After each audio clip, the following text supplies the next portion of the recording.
Assalamualaikum warahmatullahi wabarakatuh. Kembali lagi dengan channel kesayangan kita bersama teman-teman, yaitu channel 5 Anak Desa. Kali ini saya akan membahas tentang perawatan DOC, baik yang baru menetas sampai menjadi ayam yang sudah remaja, teman-teman. Bagaimana cara merawat DOC yang baik dan benar? Mari kita bahas bersama. Mudah-mudahan channel saya ini bisa menginspirasi bagi teman-teman sekalian, dan bagi yang belum subscribe, kami harap untuk subscribe channel kami ini agar kami bisa membuat video-video selanjutnya dengan sangat baik dan bisa berkembang terhadap channel kami.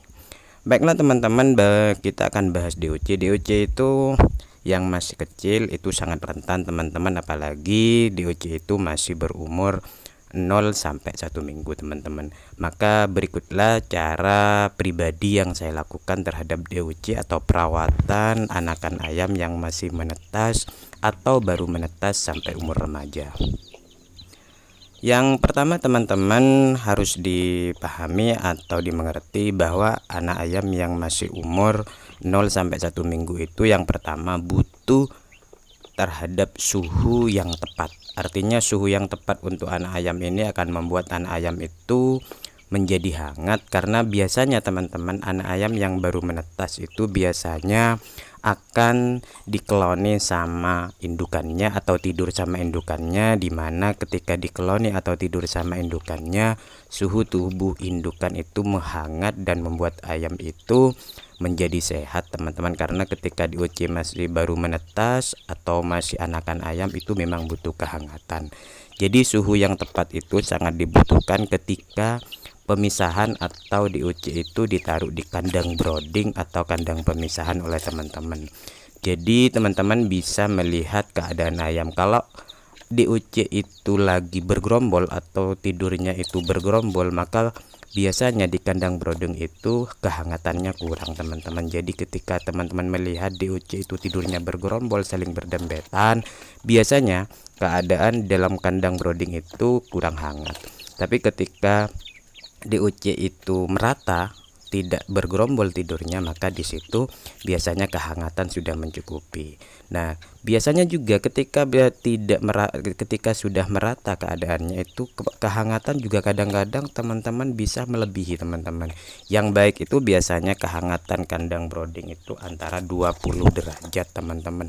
Tapi teman-teman bisa beradaptasi sendiri. Nah, jadi kehangatan di tempat brooding itu penting teman-teman. Kalau kurang hangat teman-teman bisa menambah daya lampunya teman-teman. Yang kedua teman-teman yang perlu dipahami adalah pemberian pakan dan minum pada ayam teman-teman. Kalau di kandang saya ini teman-teman, mulai umur dari 0 sampai 1 minggu biasanya saya beri pakan pur asli yaitu 6-11. Kalau di daerah saya itu 6-11 teman-teman. Ketika umur ayam yang masih baru dipisahkan atau ditaruh di kandang brooding itu teman-teman masih umur 0 sampai 1 minggu, biasanya pur itu saya kasih air atau saya semprot air agar lebih lembek teman-teman. Karena DOC yang masih umur 0 sampai 1 minggu itu masih belum bisa mengunyah makanan atau pur yang agak besar teman-teman. Jadi dibuatlah lembek agar bisa dikunyah oleh ayam itu sendiri teman-teman. Selanjutnya minuman ini penting teman-teman. Jadi teman-teman jangan sampai tidak memberi minuman ketika DOC itu sudah dipisahkan.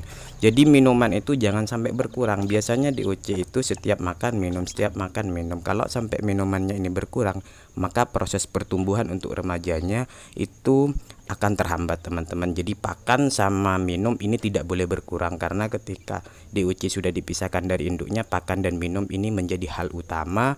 Minuman jangan sampai berkurang, jangan sampai tidak ada air. Nah, itu yang perlu diperhatikan oleh teman-teman. Selanjutnya teman-teman, yang ketiga yaitu kandang bebas bau dari kotoran dan kandang yang kering. Nah, DOC ini teman-teman masih butuh kehangatan. Jadi kandang yang kering itu sangat diperlukan untuk pembesaran atau kandang brooding. Teman-teman tinggal bisa beradaptasi sendiri dengan kandang brooding. Kalau saya teman-teman kandang brooding, karena kebetulan saya itu tidak membuat kandang brooding dari triplek ataupun bambu. Saya memanfaatkan kardus-kardus, entah itu kardus bungkus rokok dan sebagainya yang agak tebal.